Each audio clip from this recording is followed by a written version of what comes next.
fils, remontant de ton père. Tu dis? La célèbre lettre du Ramban à son fils, Higuereta Ramban, se trouve en Catalogne, sur la colère, l'humilité, qui est la plus grande de toutes les qualités. Il demande à son fils d'être humble, d'éloigner de lui la colère. Au début, il demande d'éloigner de lui la colère. Donc justement, cet ouvrage-là, c'est un cours de Moussard.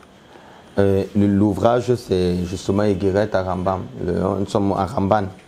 Nous sommes au niveau de chapitre 1, la Siman Aleph.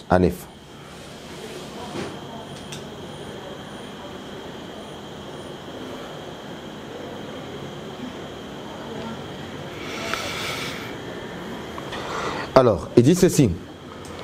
Shema Beni Moussar Aviro. Veal Titef Torar Imero. Il dit, écoute mon fils, les remontrances de ton père et ne délaisse pas les instructions de ta mère. Proverbe 1, verset 8. C'est par là justement que Ramban, je t'ai toujours dit aussi que Ramban et Rambam représentent les deux péotes. Rambam et Ramban. Voilà. Tu regardes. Les deux fonctions. On verra. Alors, il dit ceci. Ça, c'est ce qui est écrit dans Nedarim 22b. Il dit, prends l'habitude de toujours parler posément à chacun et à toutes circonstances. Tu éviteras ainsi la colère. C'est un défaut particulièrement grave auquel succombent beaucoup d'hommes. Or, disent nos sages dans Nedarim 22b, toutes sortes de mots, ce qu'on appelle Gehinom, ont prise sur celui qui s'emporte. Les mots, c'est-à-dire le mal, ça tombe sur celui qui s'emporte. Il y a un Rambam qui dit que lorsque on veut parler à certaines personnes, on doit parler à ces personnes avec une voix calme. Je vous ai dit toujours qu'il ne faut jamais profiter de la colère pour avancer les mots aux gens. Les paroles qui blessent. Ramban, il écrit à son fils, il lui dit, voilà ce que tu dois faire. Et il dit, nos maîtres disent comme ça dans Nedarim 22b, que en fait, toutes sortes de mots, de problèmes, de difficultés, de souffrances, de Gehinom, parce que le mot ici, le traduit par Gehinom, attaque toute personne qui se laisse emporter. Toute personne qui se laisse emporter, toute personne qui s'emporte. Car il est dit, dis, chasse la colère de ton cœur et éloigne le malheur de ta personne. Ecclésiaste 11, 10. Celui qui chasse la colère de son cœur, il chasse également le malheur de sa personne. Et qu'appelle-t-on même d'ailleurs malheur? Qu'est-ce qu'on appelle malheur? Ce qu'on appelle malheur, ce sont les souffrances de l'enfer, les souffrances du Gehinom. De la même manière qu'il est dit, comme ça, et le mécréant lui aussi, au jour du malheur, comme c'est écrit dans Proverbe 22, verset 4. Donc, on doit faire attention. Il dit ceci. Lorsque tu ne te seras pas débarrassé de ta colère, de la colère, tu t'appliqueras à acquérir la modestie. Lorsque tu seras, autant pour moi, débarrassé de la colère, lorsque tu seras débarrassé de la colère, tu t'appliqueras à acquérir la modestie. Maron, c'est quoi la modestie, pas? La modestie, ce sont des vies comme l'humilité. Vas-y, papa, tu dis? La modestie, l'humilité, la tempérance, la simplicité. Maman, tu dis? La simplicité. Oui, papa, tu dis. Alors, il dit que lorsque tu te seras débarrassé de la colère, tu t'appliqueras à acquérir la modestie. Mais la question c'est, maman, tu as assez réfléchi, tu as assez rarement dit, je nous sache. Ne te rends-tu pas compte aujourd'hui que, oui, tu peux donner à maman le micro, hein. Arrête comme hier, pour que le son sorte. Si. te rends pas compte, maman, aujourd'hui que beaucoup de personnes veulent faire passer la modestie pour justifier la colère? Justement. N'est-ce pas? Tout à fait. Parce que ces personnes ont une semence mauvaise. Tu dois savoir que jamais un homme ne doit se donner à la modestie s'il n'a pas résolu la colère. C'est pour ça que Dieu refuse le sacrifice de toute personne qui a la colère.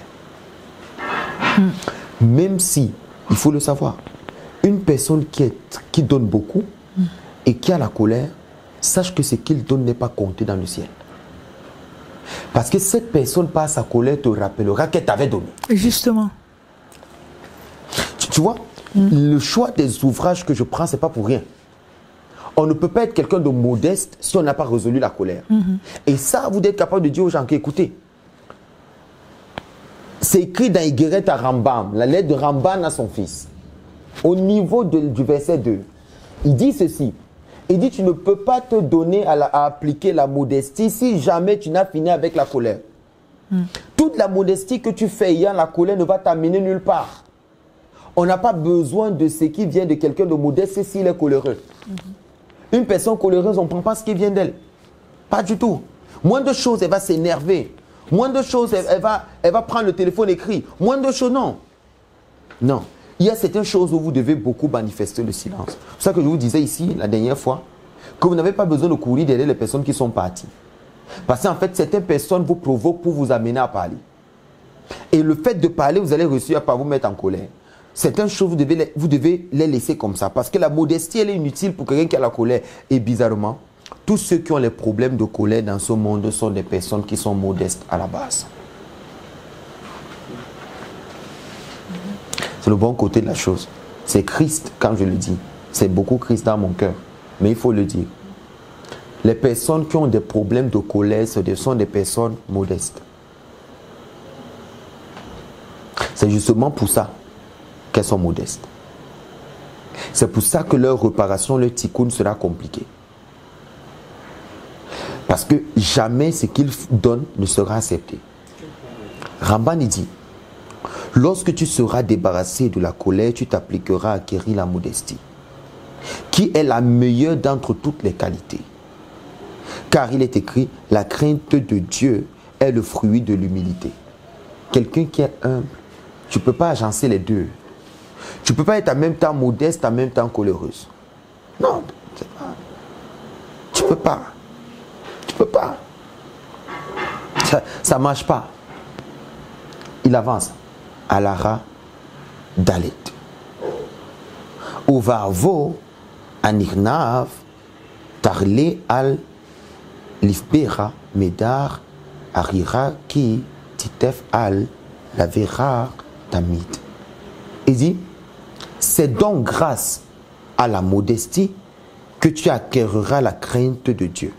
Puisque sans cesse, tu te rappelleras d'où tu viens et où tu finiras par aller. Ça, c'est piqué à votre. Rappelle-toi d'où tu viens et où tu finiras. C'est ça. Alors il dit, c'est donc grâce à la modestie que tu acquériras la crainte de Dieu, puisque sans cesse, tu te rappelleras d'où tu viens et où tu finiras par aller. Qu'est-ce qu'il vient de nous donner? Il vient de donner notre secret incroyable. Quelqu'un qui a la colère et qui se donne à la modestie ne peut jamais se rappeler d'où il vient et où il part. C'est impossible d'être quelqu'un qui a la colère et pouvoir te rappeler où tu vas et d'où tu viens. Faites l'expérience. C'est pour ça que la colère rime avec l'orgueil. C'est pas possible d'être quelqu'un de coléreux et être également modeste. C'est pour ça qu'on dit, applique-toi à la modestie après avoir réglé la colère. Parce que ce qui occupe la place de la modestie quand tu es en colère, c'est l'orgueil. La colère, c'est le chaos. Donc, l'orgueil occupe. Donc, si tu finis, il va falloir que maintenant, tu enlèves maintenant ce qui occupe cette place-là. Il dit ceci. Tu te rappelleras d'où tu viens et où tu finiras par aller. Tu te rappelleras que tu n'es qu'un insecte, que tu n'es qu'une vermine. Tant que tu es vivant, et à plus forte raison, quand tu seras mort. Donc si un homme ne met pas dans sa tête qu'il est c'est-à-dire, je n'ai pas vu utiliser ce mot, mais une vermine, un insecte qu'on peut tuer comme ça un soir par la main, tant qu'il n'est pas arrivé à ce niveau, il pensera qu'il est quelque chose. On doit se dire à soi-même qu'on n'est rien du tout. On n'est pas mieux que les autres. On n'est pas parfait. On ne doit pas écraser les autres. On doit se considérer comme étant rien du tout. Avoir une humilité sérieuse et laisser vraiment la colère, parce que les Africains, avec la colère, nous tous, on a ce problème-là. On doit bagarrer de toutes nos forces pour prendre la colère et la mettre loin. Manifester la joie de vivre, la gaieté et tout. Et avoir de très très bonnes qualités. Parce que c'est pour ça que je vous ai dit que les cours que nous faisons, c'est pour justement éveiller les bonnes qualités. Avoir de très très bonnes qualités. Il dit ceci. Il dit tu n'es qu'un insecte. Rappelle-toi que tu n'es qu'un insecte. Tu n'es qu'une vermine. Tant que tu es vivant, à plus forte raison, quand tu seras mort. Et devant qui tu devras finalement rendre des comptes. Ce sera devant le roi Melech ou Melech, le roi lui-même. Tu seras devant Hachem. Comme il est dit, le ciel et tous les cieux ne sauraient te contenir.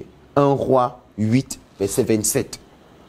À plus forte raison, le corps humain, ne le peut-il pas? Est-ce que je ne remplis pas le ciel et la terre? Dieu déclare dans Jérémie 23, verset 24, que le cœur de l'homme ne peut pas le contenir. Donc l'homme doit faire tous les efforts du monde d'arrêter de penser qu'il est quelque chose. Parce que lorsque tu penses que tu es quelque chose, tu penses que tu es indispensable. La plupart des personnes que Dieu efface de cette terre, c'est les gens qui se sont donné une place, les gens qui se sont donné l'importance, les gens qui se sont dit que sans elle, rien ne peut être fait. Non, ne te dis jamais ça. Tu n'es pas indispensable dans rien du tout. Dieu peut prendre n'importe qui, même un insecte, Hachem, il peut prendre, il fait de ça quelque chose. Il n'y a pas quelqu'un qui peut prétendre être quelque chose sur cette terre. Il ne faut jamais accepter. Ramban, il dit, refuse ce caractère de colère, ce caractère de prétention. Dis-toi, je suis un amas de chair qui va pourrir. C'est ce que Rav Ifra, il m'avait dit une fois quand je me plaignais, je disais, les gens, ils méprisent la Torah au Cameroun. Je me rappelle, c'était en 2015. Je dis, les gens, ils méprisent la Torah. Rav Ifra, il me dit, bah écoute, toi c'est qui? Toi c'est quoi? Toi tu es quoi? T'es rien du tout.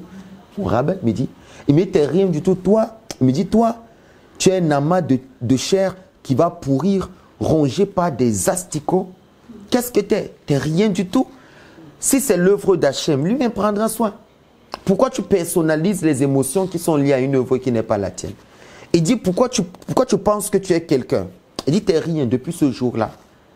J'ai appris à vivre simplement. Que l'autre veut devenir premier, ça ne m'intéresse pas. Que l'autre veut devenir deuxième, ou la tête, ça ne me dit rien. Moi, je fais ce que j'ai à faire, c'est tout. Il dit, il veut qu'on l'appelle Rabbi, même si c'est qu'il n'est pas Rabbi. Moi, je l'appelle Rabbi. Vous comprenez pourquoi? Moi, je n'ai pas de problème. Tu veux t'appeler Rabbi, alors prends le titre de Rabbi. Moi, je n'ai qu'au foutre, appelle-toi comme tu veux. Mais on va juger les œuvres. On va juger les actions. Quand on étudiait ces livres, c'était très dur pour nous parce que changer de trait de caractère, c'était compliqué. Mais au fur et à mesure, on étudie ces cours de Moussa, vous allez comprendre plein de choses. Pourquoi on ne peut pas avoir la colère? Quelqu'un de coléreux ne peut pas être quelqu'un de modeste. La modestie ne rime pas avec la colère. Tu ne peux pas être coléreux et puis tu attends d'être modeste. Tout ce que tu donnes quand tu es dans la colère n'est pas compté. L'une des choses que vous devez bagarrer tous les jours, c'est enlever la colère. Enlever la colère dans le cœur. N'est-ce pas, Raïm? N'est-ce pas? Enlever la colère dans le cœur. On n'a pas besoin de la colère, on a besoin de l'enlever, elle ne nous aide pas. Parce que tout ce que tu vas donner, ayant un cœur qui se met vite en colère, ne sera jamais compté aux yeux de Dieu. Il ne regardera jamais ça. Il va dire, ah, elle est pareille. Qu'elle a fini d'avoir la colère, cette personne-là, avant de se donner à la modestie. La modestie ne rime pas avec la colère. Lorsqu'elle aura fini de finir avec la colère, elle se donnera à la modestie. Il dit, il va plus loin. Il dit ceci. À la Siman He. Il dit, c'est en méditant toutes ces paroles que tu viendras à craindre ton Créateur et à fuir le péché, car ce sont ces vertus qui te permettront d'apprécier autant pour moi ton lot, ton sort. Donc il est impossible d'apprécier ce que Dieu nous donne, d'apprécier la vie qu'on a, d'apprécier le souffle de vie, d'apprécier le repas du matin, d'apprécier la quantité qu'on a. Si on n'est pas quelqu'un, si on est quelqu'un qui a la colère, si on est quelqu'un qui n'a pas de modestie, on va passer le temps à se plaindre. Non, on n'est pas content de ça. Non, on n'est pas ravi de ça. Non, ça ne me plaît pas. Je ne suis pas bien dans ma peau. Je ne suis pas ceci, je ne suis pas à l'aise. Je veux ça de mieux. Ça n'est pas mieux pour moi. Toutes les personnes qui se plaignent du statut qu'ils ont à l'instant, ce sont des personnes qui ont la colère et qui manquent de modestie. Si tu rencontres quelqu'un dans ta vie qui passe le temps à se plaindre des conditions de vie qu'il a, qu'il se plaint de tout. Il se plaint de il n'a pas mangé le matin. Il se plaint de il n'a pas mangé le soir.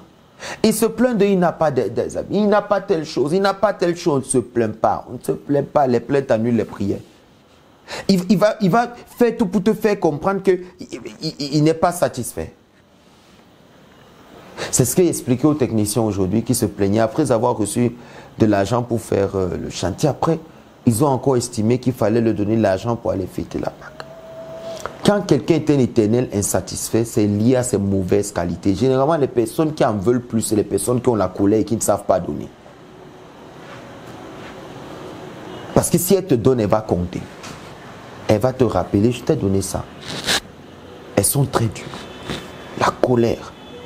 Regardez. Lorsque tu auras appris à te laisser guider par la modestie et que tu te conduiras avec humilité envers tous et que tu redouteras les hommes et la faute, l'Esprit de Dieu rayonnera sur toi et tu mériteras la vie dans le monde futur. Être quelqu'un de modeste. Porter les fardeaux des autres. Comprendre les autres. C'est-à-dire, tu ne fais rien pour toi, tu fais tout pour les autres. Je vous raconte toute cette histoire. Je pensais un jour dans ma vie d'avoir rencontré un rabbin. Je vous raconte les affaires d'avant 2014. J'ai servi ce rabbin de toutes mes forces. Je ne vivais pas pour moi, je vivais pour lui. J'ai fait tout ce qu'il fallait. Un jour, je suis venu devant lui, je dis, tu es un anglophone, tu t'appelais Christian. Je dis, Rabbi, please, can you let me go? I need your blessing, I want to go. Il me dit, tu veux ma bénédiction? Je dis oui. Il me dit, porte mon sac pendant 7 ans. Après 7 ans, je fais de toi un rabbin. Je me tourne vers lui, je lui dis, mais Rabbi, j'ai déjà fait le nombre d'années que j'ai déjà fait avec toi. Je t'ai donné tout ce que j'avais de plus cher. J'étais là à tout moment. Chaque fois, avant même que tu n'arrives, j'avais déjà tout fait. Je pensais que j'apprenais, mais il dit non, il faut que tu arrêtes mon sac. Après 7 ans, on parlera s'il faut que je commence avec toi. J'ai regardé et j'étais choqué. Et c'est le jour-là que je suis parti.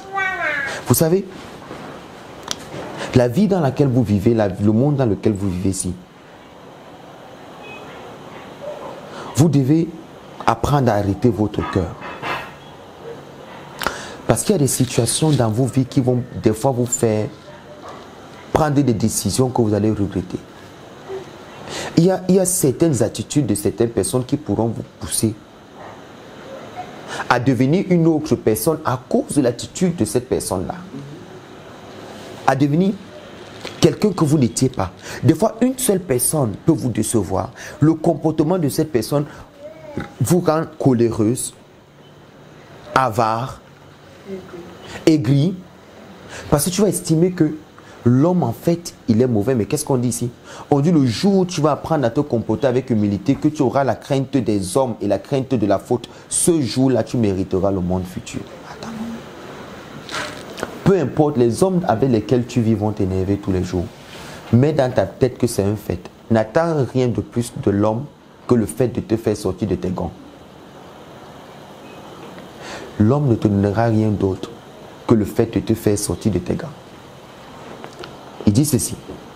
À présent, mon fils, Veata Benida, sache que il faut que tu te pénètres bien de l'idée que celui qui conçoit l'orgueil et se sent supérieur à autrui se révolte en fait contre les règles de Dieu en s'attribuant un apparat réservé à lui seul.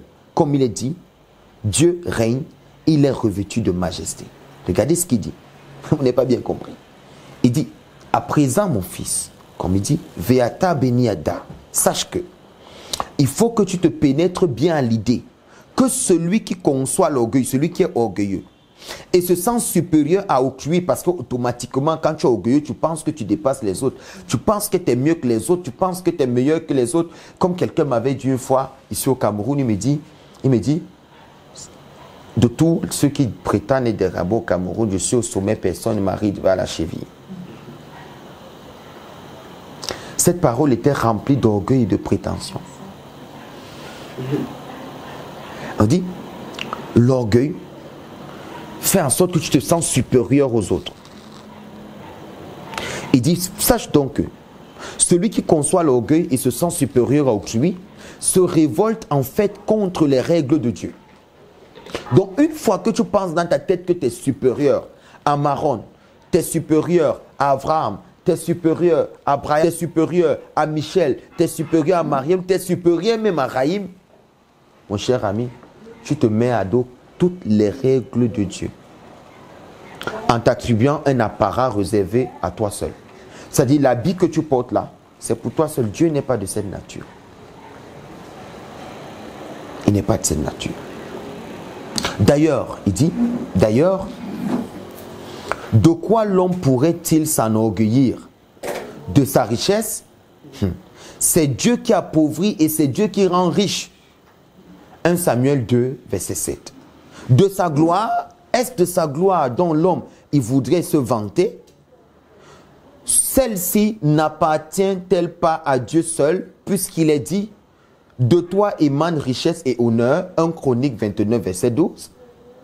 Comment pourrait-on dès lors se vanter d'une qualité qui revient à Dieu? De sa rorma, de sa sagesse, il enlève les paroles aux orateurs éprouvés et ôte le jugement aux vieillards. Job 12, verset 20. On voit bien que tout ceci ne fait aucune différence pour Dieu, car il humilie dans son courroux les arrogants et dans sa bienveillance, il élève les humbles. Fais-toi donc humble et Dieu t'élèvera. Fais-toi donc humble. Ça, c'est un coup de moussard. C'est-à-dire que où tu vas, ça ne sert à rien de prétendre. Je parlais par exemple à l'un de mes garçons là, qui lui disait, je ne vais pas citer son nom, il disait, tu as quitté la maison, tu as fait 3 jours, je ne te vois pas. Mais j'apprends que tu es dans une autre ville. Je ne te contrôle pas. Mais ce que je vais te dire, c'est le simple fait de prendre ton téléphone et d'écrire un message, ça prouve que tu es humble. Le simple fait là d'écrire un message, de dire je suis à tel endroit, ça prouve que tu considères les autres. Mais le fait de ne rien dire, ça prouve en fait que tu n'as de compte à rendre à personne. Et ça c'est de l'orgueil, c'est de la prétention. On va aller plus loin. Il dit, je vais donc t'expliquer comment tu dois te conduire pour acquérir l'humilité dans chacun de tes actes. Il dit ceci, première des choses. Exprime-toi toujours avec retenue. Baisse la tête. Garde les yeux fixés au sol et le cœur tourné vers le ciel. Les gens me posent souvent la question. Quelqu'un m'a dit, Rabbi, pourquoi tu fuis le regard des gens? Et elle me dit, on nous dit que celui qui fuit le regard a quelque chose à cacher. Vous voyez? C'est le monde dans lequel les gens y vivent aujourd'hui. En fait, le fait de baisser la tête, ne pas regarder les gens dans les yeux était signe de respect. C'était signe de considération et signe d'honneur. Tu n'es pas ma femme qui va regarder quoi dans les yeux. N'est-ce pas, Raïm? Voilà. Qu'est-ce que je fais? Il dit à son fils, exprime-toi toujours avec retenue. Ça veut dire, quand tu veux parler, prends le temps. Je me rappelle, je suis allé trouver que les ouvriers étaient tous sortis et ne travaillaient plus. Et ils ont laissé un seul qui restait travailler. Et qui sont partis depuis samedi. Nous, on était à Shabbat. Et là, je me sens désemparé, je me sens dans tous mes états. Parce que les gens attendent un rendement du travail. Alors qu'est-ce que je fais? Je mange d'abord. Quand je finis de manger, je pars dormir. Je dors. Je dors quand je me couche. Hachem vient, il me dit, tu es suffisamment calme? Je dis oui. Il me dit, je vais mettre les paroles dans ta bouche. Quand tu te lèves, demande de l'eau à boire d'abord. Je me suis levé, je me suis assis. Oui, c'est ce qui s'est passé. Tu comprends? Après, je dis, donnez-moi de l'eau à boire. On me donne de l'eau, je bois. Tout c'était là. Le maître d'œuvre, il vient me saluer, il était arrivé. Mais Rabbi, je vais bien, je bois l'eau. Après, je me lève, je dis à Maron, m'avait maintenant fait la sorcellerie. Ouais.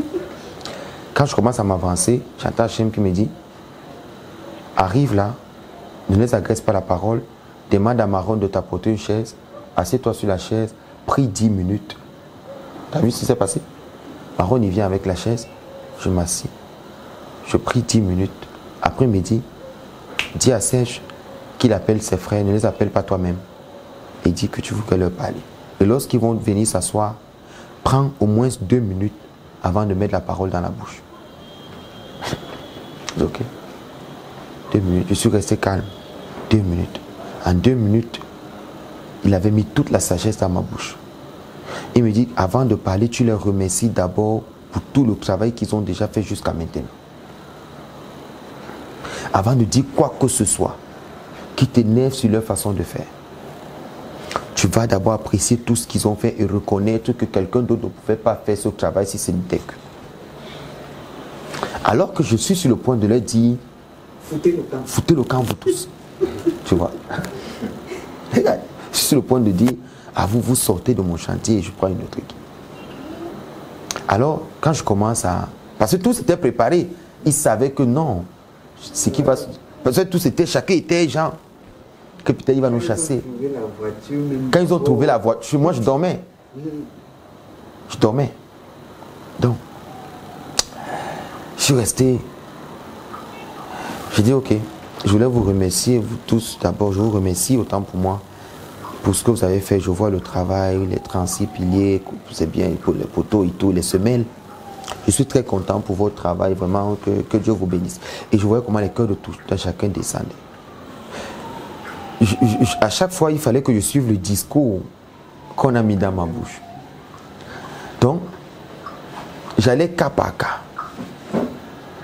Et quand j'ai fini, on m'a dit, si la maman vend la bière, donne à chaque personne la bière. Et c'était tout. C'est-à-dire, on ne sent pas le poids de la réprimande. On les a appréciés avant, on a conclu avec ce qu'ils aiment après. Et au milieu, on leur a dit la vérité. Mais en fait, si tu leur poses la question, est-ce que c'était... Non, on dit non, ça va, c'est l'esprit d'équipe et tout. Mais si j'étais directement allé dans le vif du sujet, non, c'est fini, j'aurais tout gâté. J'aurais tout gâté, je les aurais tous détruits. Marielle dit quoi? La méthode? Sandwich. C'est quoi ça? C'est quoi la méthode sandwich? C'est un peu le résumé de ce qu'il a dit. Ah, oui. Oui, quand on partait, tous étaient bien contents. Là, ils vont s'atteler à travailler. Parce qu'ils ont gaffé. Non, ils ont gaffé. Ils partent samedi et ils sont arrivés vers midi. Et ils sont arrivés sous. Et sous. Oui, tous étaient sous. En plus, ils ont laissé un seul qui est resté. Leur grand frère, il est resté travailler seul. C'est ça, en fait, l'homme, c'est ça. Maintenant, toi, tu dois faire preuve de grandeur et de maturité. Parce qu'eux, ils n'ont pas la sagesse que tu as. Si toi, tu arrives et puis tu bâcles tout, non. C'est pas comme ça. Je leur ai raconté, par exemple, une scène, je leur ai dit, j'avais commencé un chantier d'une maison. Et pendant le chantier, une personne s'était blessée. Et le sang a giclé dans le chantier. Quand je suis venu, j'ai demandé à tout le monde dans le chantier de rentrer. Et j'ai annulé le chantier. Parce que pour moi, je voulais leur faire comprendre, le sang qui se verse est lié à beaucoup de choses. Moi, je suis kabbaliste, je comprends les choses. Si le sang est sur le chantier, J'ai demandé que tout le monde sorte, même si c'était une erreur d'inattention. Par exemple, comme je l'ai raconté, le chantier que j'avais, tu ne peux pas arriver un matin, l'architecte se blesse, le sang coule partout. On est en train de mettre ce qu'on appelle la chaise d'implantation. Le début. Je suis rentré à la maison, prier, étudier, j'ai fouillé tous mes livres pour dire, moi j'ai étudié ça. Si ça, là, le sang, il s'est versé là, ça veut dire qu'il y a 3 fautes qui sont faites par les gens qui sont dans le chantier. Il y a 3 fautes qu'ils font. Ils ne peuvent pas faire mon chantier. Je suis arrivé, je leur ai dit, on arrête tout. Il faut sortir, rentrer chez vous, tout le monde. C'est fini le chantier. Je n'ai même pas expliqué ce qui s'était passé. Moi, aujourd'hui, je leur ai dit que lorsque les gens ne s'entendent pas dans un chantier, ou qu'il y ait des clans dans un chantier, pour une œuvre spirituelle, elle ne monte pas comme il faut. Il faut les mêmes énergies négatives, positives. Donc, si c'est qu'on n'a pas les mêmes vibrations, des accidents peuvent arriver. Et si une personne se blesse, ça veut dire qu'il y a des clans. Donc, il ne faut pas que ça arrive là. Sinon, je serais dans l'obligation de tout arrêter, vous demander de sortir. C'est là que je ne veux pas arriver. Tous m'écoutaient. Personne ne parlait. Après, ils ont bu. Il dit, il faut avoir de la retenue quand tu t'exprimes. Baisse la tête, garde les yeux fixés au sol et le cœur tourné vers le ciel. Ne regarde jamais ton interlocuteur droit dans les yeux. Ne regarde jamais. Toi, tu aimes bien ça. Tu aimes regarder les gens pour faire le malin. Voilà, moi, je suis Brian. Est-ce que tu me vois? Est-ce que tu peux m'intimider? Tout. C'est un manque de respect, Abraham, que de regarder les gens dans les yeux. C'est un manque de respect total. C'est de la supériorité, c'est de l'orgueil que de regarder les gens dans les yeux. On ne le fait pas. On ne regarde pas les gens. C'est pour ça que vous m'entendez, j'avais donné un coup, j'ai dit, ferme tes yeux si tu veux voir. Parce qu'on ne regarde pas les gens dans les yeux. On ne regarde pas les gens. Non, on va fixer, on va regarder. Est-ce qu'il peut me faire quoi? Il ne m'intimide pas. Non. On ne regarde pas. Il dit, on ne regarde pas son interlocuteur dans les yeux. N'importe qui doit te sembler plus important que toi. C'est pour ça que tu dois baisser la tête. Si c'est sage ou un riche honore. Voilà, si c'est sage, si c'est un sage, autant pour moi, ou un riche, il faut l'honorer. Si c'est un miséreux et que tu es plus sage ou plus riche que lui, convainc-toi que tu as plus tort que lui et qu'il possède plus de mérite que toi. C'est ce que je vous dis tous les jours. Tu as l'argent, tu n'écrases pas les gens avec. Tu as l'argent, tu partages. Tu vis avec les gens, tu dors avec eux, tu es avec eux. Il n'y a pas d'aide de grand, c'est moi le rabbin, c'est moi, je suis non, faut arrêter ça. Quelqu'un est malade dans la communauté, tu vas vers elle, voir comment elle va, et puis tu rentres. Elle la voit, ça réconforte. Elle est à l'aise. Le rabbin était me voir, même s'il n'est pas entré. Bon, il était quand même là. Oui, il était quand même là. Ça réconforte. Tu n'es pas plus grand, tu n'es pas plus... Il dit, considère-toi tout le temps comme ayant tort. Même si tu as face à toi quelqu'un qui est tellement bas, tu dois considérer que tu es plus bas que la personne.